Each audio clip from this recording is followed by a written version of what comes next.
남자라면 누구나 티셔츠를 벗어 제꼈을 때 보이는 굵은 복근 알맹이를 만들고 싶어합니다. 때문에 여러 커뮤니티 사이트를 뒤지며 효과가 뛰어나다는 복근 운동을 찾으셨을 텐데요. 하지만 문제는 이런 고강도의 복근 운동은 초보자가 하기에 매우 어렵다는 점입니다. 운동 강도가 높은 만큼 당연히 점점 자세가 망가지게 되고 허리나 팔꿈치 등 다른 부위 통증에 시달리게 됩니다. 그래서 이번 영상에서는 초보자들이 다른 부위들의 통증 없이 복근을 빠르게 만드는 방법에 대해 알아보도록 하겠습니다. 추가적으로 운동만큼이나 중요하지만 귀찮아서 미뤄뒀던 식단 관리 방법 또한 알아보도록 하겠습니다. 여러분들이 이번 영상을 통해 알게 된 방법만 마스터하신다면 다른 부위의 통증 없이 가장 효과적으로 복근을 만들 수 있으실 겁니다.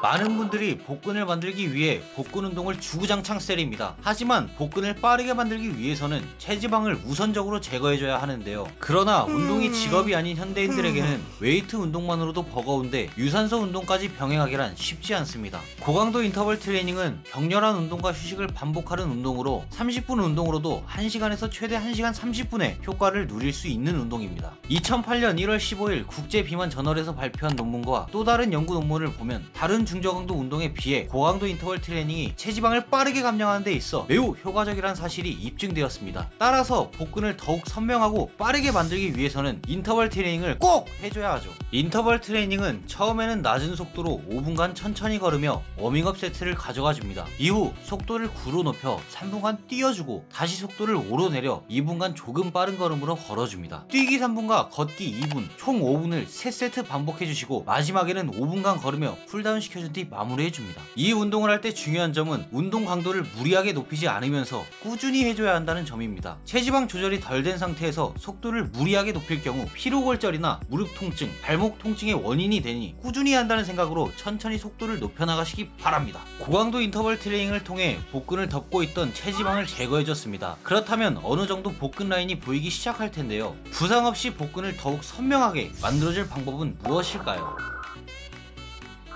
많은 사람들이 복근 운동하면 행잉 레그레이즈나 롤아웃을 떠올립니다. 하지만 기초 근력이 부족한 초보자가 하기에 버거운 운동인데요. 그럼에도 불구하고 효과가 뛰어나다는 말에 무리하게 복근 운동을 하다 부상을 당하게 되죠. 기초 근력이 부족한 초보자의 경우 자신에게 맞는 운동을 정확한 자세로 수행해주는 것이 어느 운동보다 더욱 효과적입니다. 크런치와 니업은 복근 운동 중 가장 기본적인 운동으로 다른 운동들에 비해 자세를 잡거나 자극을 찾기 쉬운 운동입니다. 우선 크런치부터 알아보도록 하겠습니다. 바닥에 무릎을 굽혀 누워주고 날개뼈 부분을 지면에서 떼 시작 자세를 만들어줍니다. 시작 자세를 만들었다면 복근의 긴장감을 유지시키는 상태에서 호흡을 내뱉으며 상체를 말아 수축시켜줍니다. 그리고 반대로 호흡을 들이마시며 이완시켜주는데요. 이때 중요한 점은 가동 범위를 짧게 가져가 주는 것입니다. 가동 범위를 길게 할 경우 복부에 몰려있는 혈류가 바깥쪽으로 퍼지게 돼 오히려 효과가 떨어지게 됩니다. 따라서 가동 범위를 짧게 가져가며 수축감을 최대한 느껴주시기 바랍니다. 크런치를 통해 상복근 운동을 때려줬다면 하복근을 조져보도록 하겠습니다. 우선 벤치 끄트머리에 앉아 다리를 들어올려 V자 모양을 만들어줍니다. 상체를 앞으로 숙여 복근의 긴장감을 유지시켜주고 호흡을 후 내뱉으며 다리를 들어올려줍니다. 이완 동작에서는 복근의 자극을 최대한 유지시키면서 다리를 펴줍니다.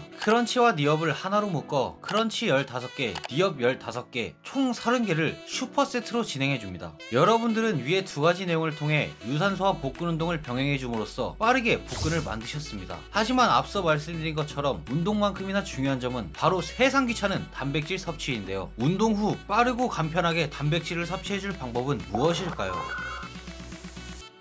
많은 사람들이 운동 후 단백질 섭취는 필수라는 것을 알고 있습니다. 때문에 운동을 하는 사람이라면 누구나 주댕이에 닭가슴살 비린내를 달고 사는데요. 그 이유는 닭가슴살 한 덩어리에 20g에서 23g의 단백질이 함유되어 있기 때문입니다. 하지만 전문 보디빌더가 아닌 일반인들이 삼시세끼 닭가슴살을 챙겨 먹기란 상당히 어렵습니다. 그래서 닭가슴살보다 간편하게 단백질을 섭취할 수 있는 가루형 단백질 파우더를 많이 섭취하는데요. 보충제 속에는 근성장에 필요한 필수 아미노산이 풍부하게 들어가 있죠. 다만 특유의 텁텁함과 먹고 나면 쉐이커에 들러붙는 치명적인 단점이 있습니다. 때문에 몇 번 먹으면 질리게 되고 쉐이커에서 토 썩은 내가 진동을 하게 됩니다. 랩노시 프로틴 드링크는 이렇게 작은 한 병에 27g의 고단백이 들어있어 한 번 섭취만으로도 닭가슴살 한 팩 이상의 단백질을 간편하게 섭취해줄 수 있습니다. 또한 보충제 특유의 비린맛이 없고 딸기, 바나나, 초콜릿 등 다양한 맛이 있어 입맛에 따라 골라 먹는 재미가 쏠쏠합니다. 게다가 지속적으로 흡수가 가능한 카제인 단백이 함께 들어있어